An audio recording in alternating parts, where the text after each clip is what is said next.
Hey guys, welcome back to Ping Pong Flick Show. My name is Chris Wong. Of course, this is voice recording only, and only because I'm driving around. I've got a ton of work again today. More work than normal. It's weird. These 2 days before San Diego Comic-Con, I've got this bunch load of stuff, meetings to go to, and it's insane. I mean, I don't know what's going on. It's like I thought I was going to be like, all right, San Diego Comic-Con, I could probably rest a little bit and things like that, but nope, got more stuff. And it could be just because it's, the summer. It's summer, so a lot of things sometimes during the summer, people seem to buy a lot more stuff. And I want to talk about that, because I know on the Wall Street Journal article, they had talked about each person. All of our names are revealed on there, right? Diogo, Fiona. But interestingly enough, their jobs were also listed. I didn't know Fiona was a medical clinical manager. That's awesome. And Diogo's in Rio de Janeiro, and that's awesome. I mean, so I thought it'd be kind of fair if you knew what I was actually doing. Well, I am actually I own my own business.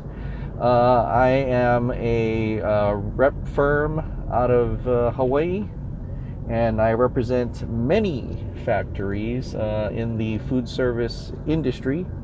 Commercial, of course. So, we assist in hotels and restaurants and all that kind of stuff. So that's my job. That's me. It's and I own it. And that gives me the freedom to do pretty much anything in the world, but also expenses are paid on myself. So yeah, so I own my own business and my own boss, and that's cool. That's awesome. I love doing it. It's a lot of freedom. I'm driving around. Work is where my laptop is. And I get to meet all types of people. I get to connect with all types of people, and it's awesome. I can't, and I know it never gets old. Where you're saying, oh, you're in Hawaii. I mean, I don't really, I don't appreciate it enough. I think because I've been here all my life.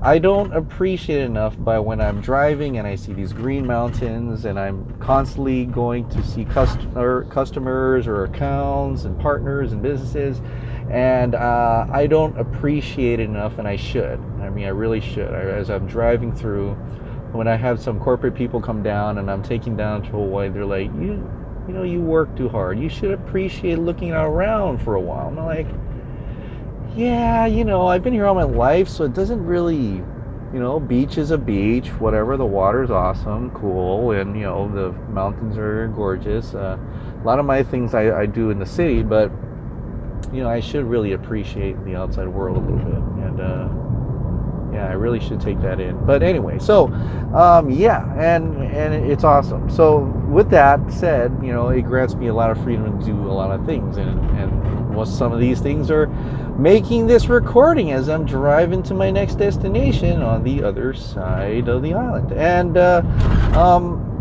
it's fun. It's fun.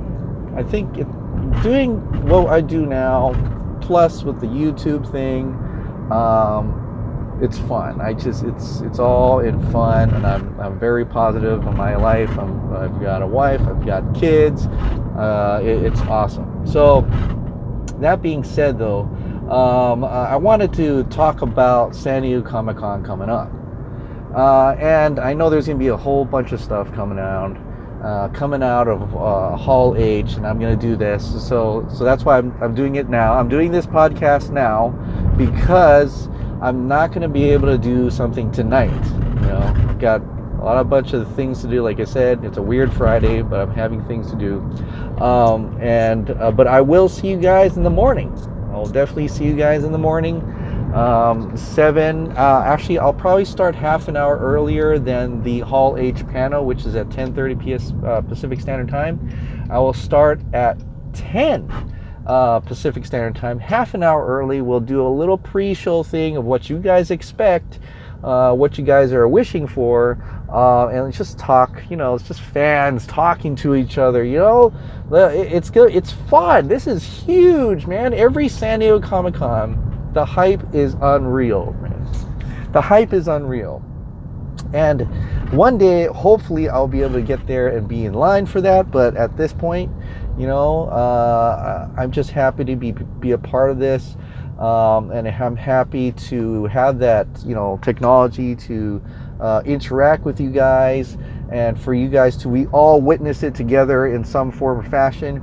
I haven't found a live stream of the panels yet. I mean, most of the time I have all these window screens. Some people have those, automatic updates on the feed, and some people have video, but not all the time because they want you to turn off your phones. So it's hard to see that, and you don't really actually get a real live stream until like afterwards, and they put it on YouTube. But during the show, I'll be looking at feeds and stuff like that, and probably trailers that they'll drop. I already got that Aquaman trailer in, if you tweet at Aquaman for the trailer or like that post or something, they send you a post to remind you when the Aquaman trailer comes out, a notification. That's kind of smart. That's kind of cool. And so we'll be getting that. But yeah, we're going to get a lot of stuff. We're going to get Aquaman. We're going to get Shazam. We're going to probably get Wonder Woman 1984, and then some hopefully surprise Warner Brother announcements. Man of Steel 2, Batman, The Flash, who knows? I don't know. And hopefully, I'm not banking on it, but there could be Snyder Cut stuff. Hey, maybe. I don't know. I'm not sure. Not banking on it. But, and they're also, you know me already. It's like Godzilla, King of the Monsters. I can't wait for that trailer. My kid's waiting for that trailer too.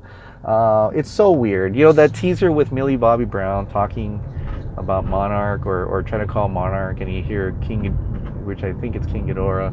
But it's weird because they have nothing of Godzilla in it. But because it's from that movie, like my kid's like, can I watch it again? Can I watch it again? It's like it's as if he's gonna be able to pick up something from it, and it's so cute.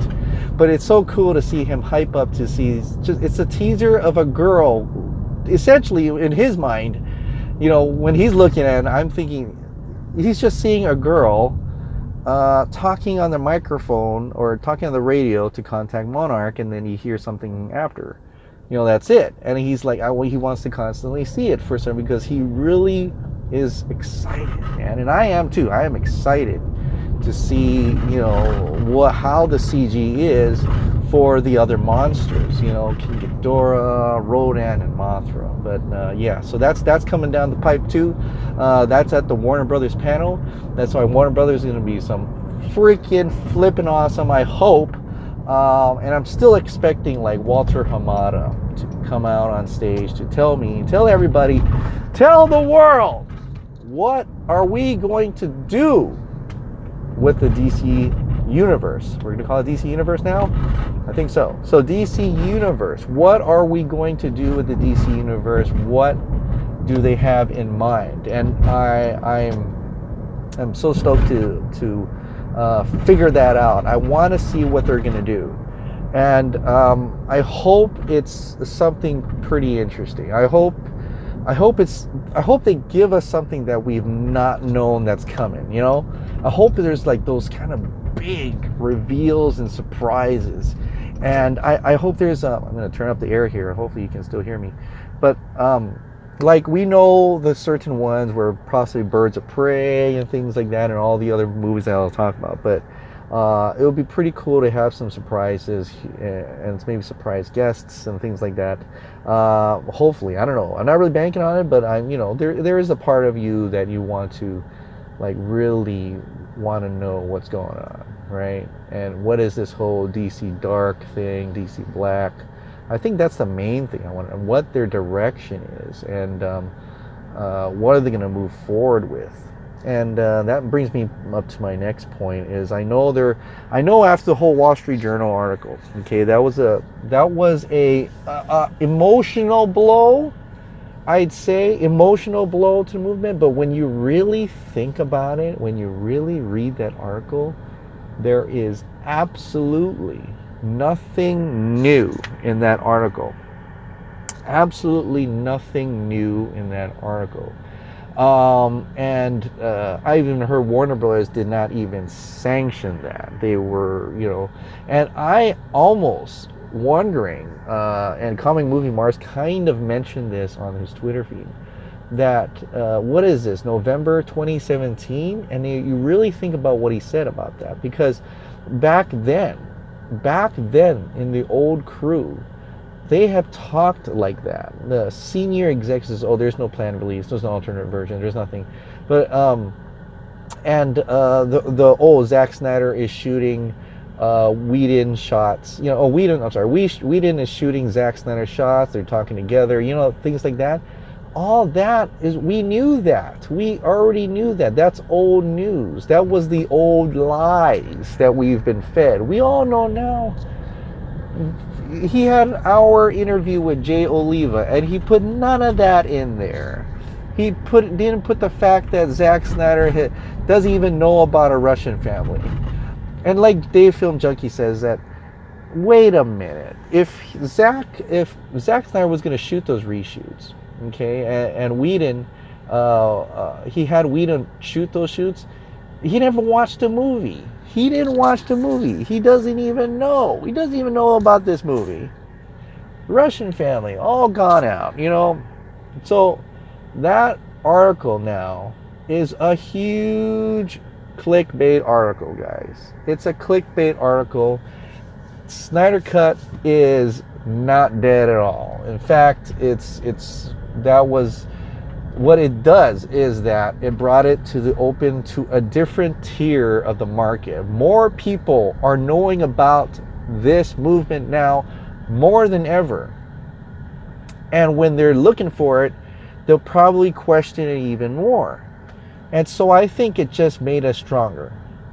In my personal belief, it made me stronger to realize that this is not over. This is definitely not over. We're going to continue on after San Diego Comic-Con if nothing happens. But I understand.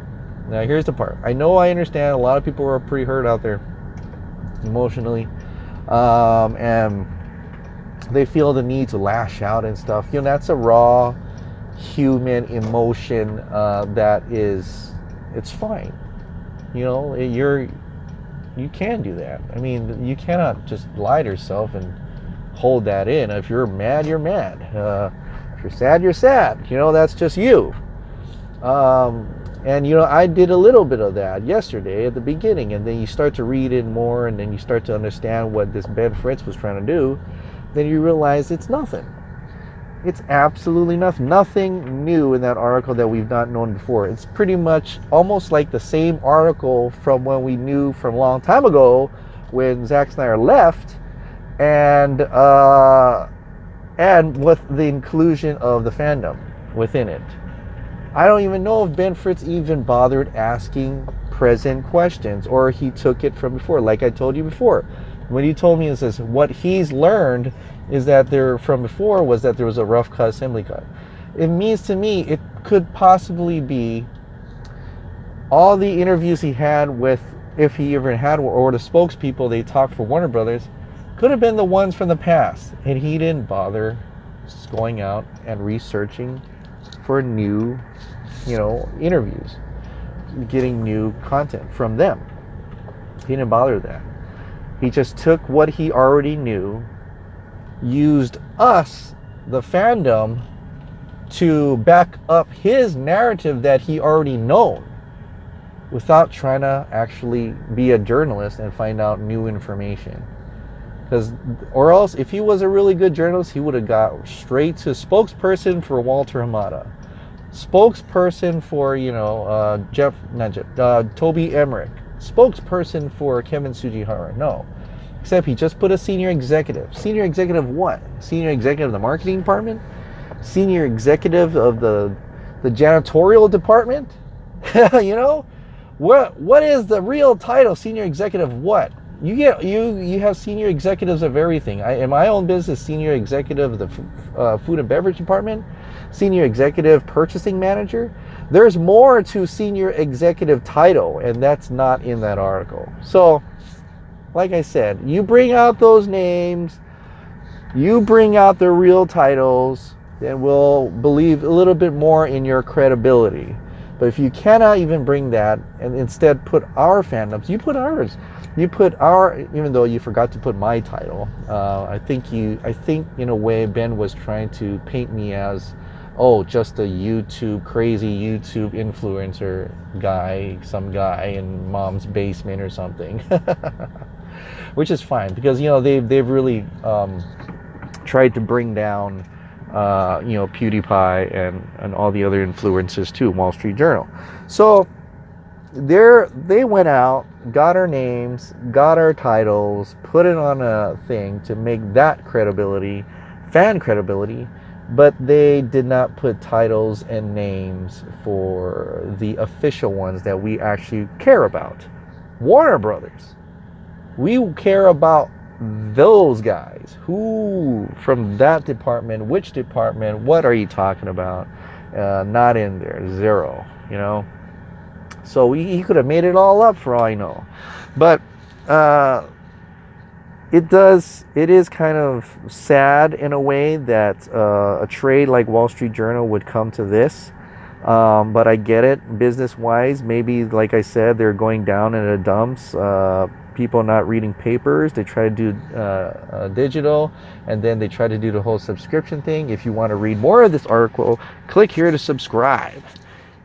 And, it just forces people to click on it. And but like I said, the other side of the coin is that it's more out in the open now. I mean, amazingly, I gained 100 more subscribers yesterday. I gained a ton more followers on Twitter. I'm not trying to promote saying that's because I'm just surprised. I was surprised. I was like, oh, I guess people do want to know more about the Snyder Cut, or just do want to be part of it, or just do feel like there's something bad has happened and they want to get together and do something about it.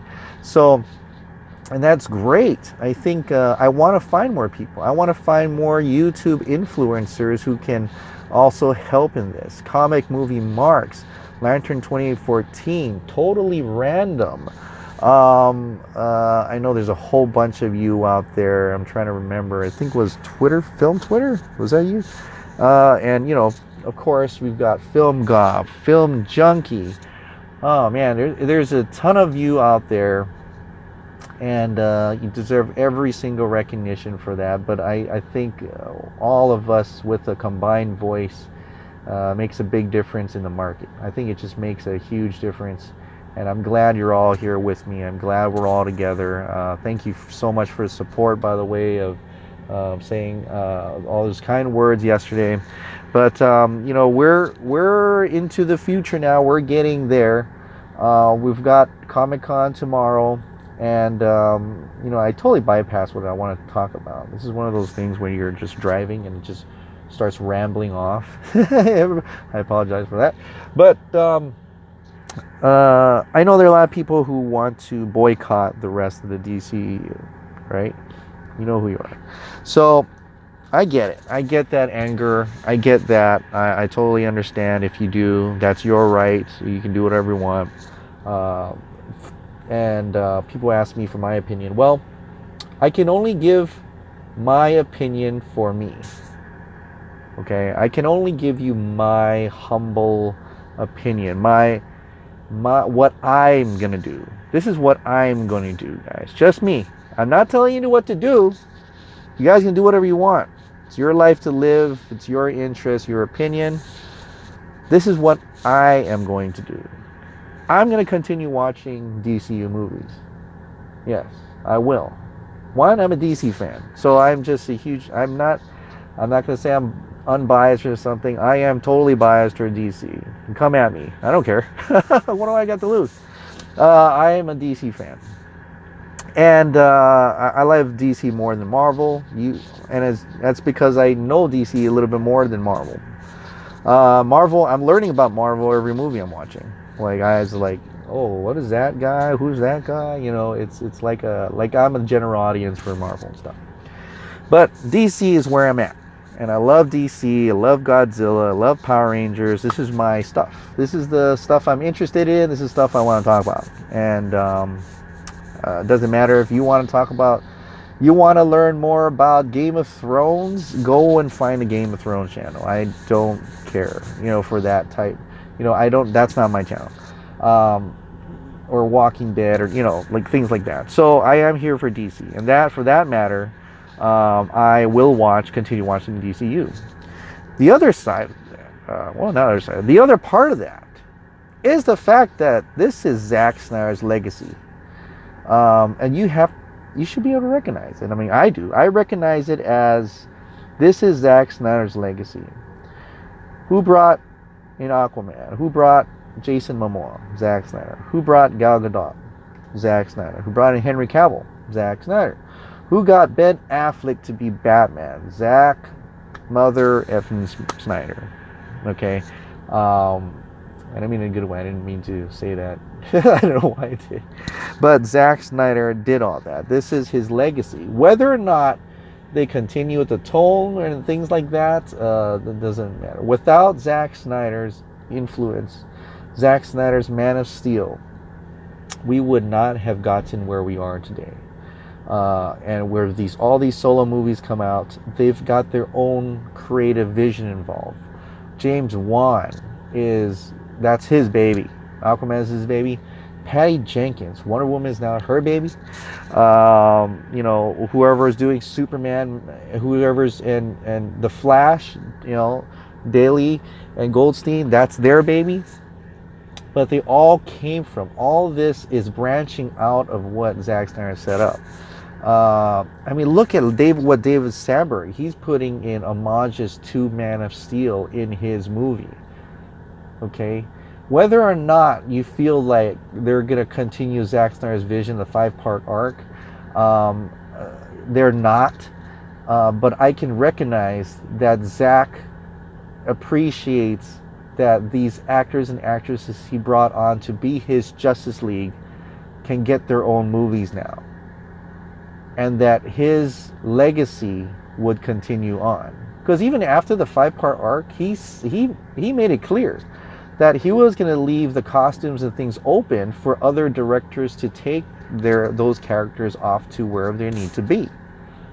And I could appreciate that. And I think he does too. You see how he says good luck to James Wan, good luck to Patty Jenkins, and things like that. They're all creatives. They're all directors. You know, Warner Brothers does distribute all those. And I'm not sure about the situation with the Snyder Cut. I don't know what kind of legal things are going on, if there's anything going on. Who knows, right? And that's why we keep fighting, try to keep aware. But for them to say something from that, we won't let it go. The other movies, they can go on their own.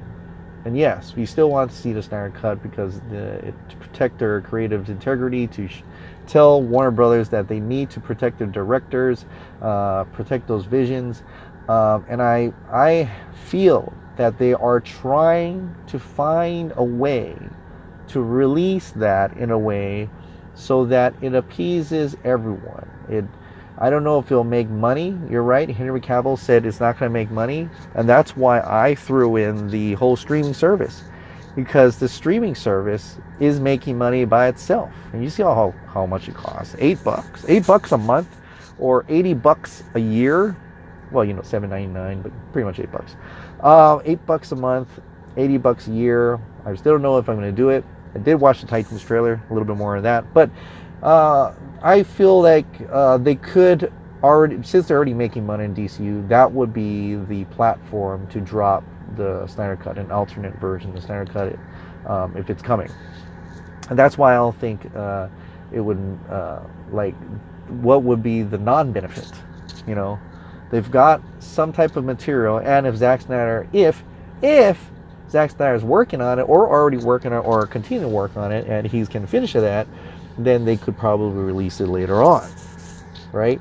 on that platform, and it's a digital thing. They just upload it like a YouTube video and let everybody watch it, and they're already paying the subscribership. In fact, maybe people would jump on saying, hey, I want to see the Snyder Cut, maybe I'll pay the subscribership.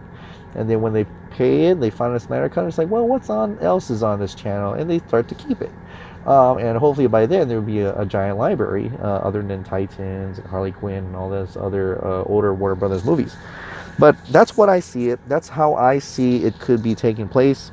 And believe me, I am one of those guys who are like, I want to see in the movie theater.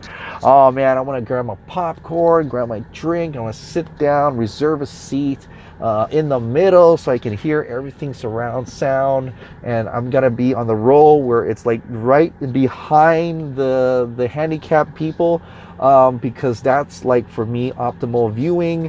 I would totally love that. Don't get me wrong, I would totally love that. But logically, business thinking, if I'm just answering what Henry Cavill's thinking about how that wouldn't make a difference. Sure, as business sense, it wouldn't make a difference, but it could make a difference if it was the DCU streaming service. That's what I'm saying. That's what I believe in. That's my own humble opinion in this matter.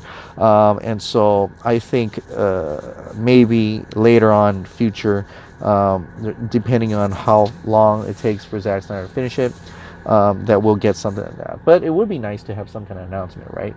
And that's what most of the things I'm expecting, not expecting actually, I'm just wishing and dreaming, but I'm not gonna, you know, hurt myself, or, you know, I'm not gonna hit myself over the head, or, you know, I'm not gonna really get too upset if nothing comes out at Comic-Con. It's a long shot. I know some people are expecting that. It's a long shot. But I'm not gonna be incredibly mad about that. I totally understand Warner Brothers as a company to try to push their future movies involved, and I totally understand that. But we'll see tomorrow. We'll see what happens, and that's the exciting part, not knowing what's gonna happen. What is gonna happen tomorrow, man? Okay, well, let's get back into Titans trailer. So Titans, a trailer, I looked at it. It's pretty cool. Very dark, gritty. I love that. It has some semblance of CW, but I like it better than what CW is doing in terms of this tone. F Batman, that was pretty funny. I know my friend doesn't care for that at all, but it's violent. It looks like it's gonna more about Robin and Raven as opposed to Robin and Starfire. I'm not sure what part is this, beginning Titans or later Titans, who knows. That whole gun thing, he kind of, you know, people are like, oh, did he just kill those guys? And I'm like watching it, I'm like, looks like he just shot over their head, but I could be wrong. I mean, if he does kill him, he kills him. But interesting how it's a dark and gritty. Like, you never thought, when I first heard about Titans, and it's like, oh, it's gonna be one of those CW shows and stuff like that, all kid friendly and blah blah blah. You know, I mean, not that the CW shows are kid friendly, but, you know, teenager friendly, I guess. And then, but it's like mature, and I was like, wow, you know, that could be quite something. I do like that. I mean, that's why I enjoy Gotham. So I really like that. So I'm eager to see what that, and it's kind of interesting to see that varied thing, right? We got the Titans, Teen Titans Go for the kids, you know, it went to the extreme opposite towards the adult thing, you know. And the original Teen Titans animated were kind of like in the middle. So it went to the extremes on both sides. But I am interested in it, and I will probably sign up. I think I'll probably sign up, say $8, and I'll give it for a year, you know, or even just to see how it goes. I mean, I could sign up for the $80, but who knows? Well, let me see, because I did PlayStation Plus, and, you know, it's relatively cheaper, I mean, the whole year. But I want to see how much more content, what they reveal later on, and especially when the beta comes out. I think I'm going to wait until the beta comes out, because when that comes out, I'm sure there's going to be a ton of bugs and stuff they're going to have to take over, and then maybe a month or two later, then pop on there. But that's coming up, so that is cool. That's awesome. And a lot of things. It's very exciting. I'm very excited, and I can't wait to see and to hear what's going to happen. And I'm just looking forward to it. And I hope you guys are looking forward to it too. Hope you guys join me tomorrow at Hall H panel, and we're going to be talking about some pre-show stuff, and then we're just going to stare at the screen, waiting for something to happen at Hall H, and I can't wait for that. So, well, that's it. I just reached my destination. So, thank you so much for subscribing. Thank you so much for listening in, and yeah. So this will be a video for tonight, and for today rather, and then I'll see you tomorrow morning at 7 a.m. Hawaii Standard Time, which equates to 10 a.m. Pacific Standard Time. And then we'll get ready for the awesome show that's going to come towards us. All right, guys. Thank you so much for subscribing. Thank you so much for watching. I already said that. I'll see you next time. Bye.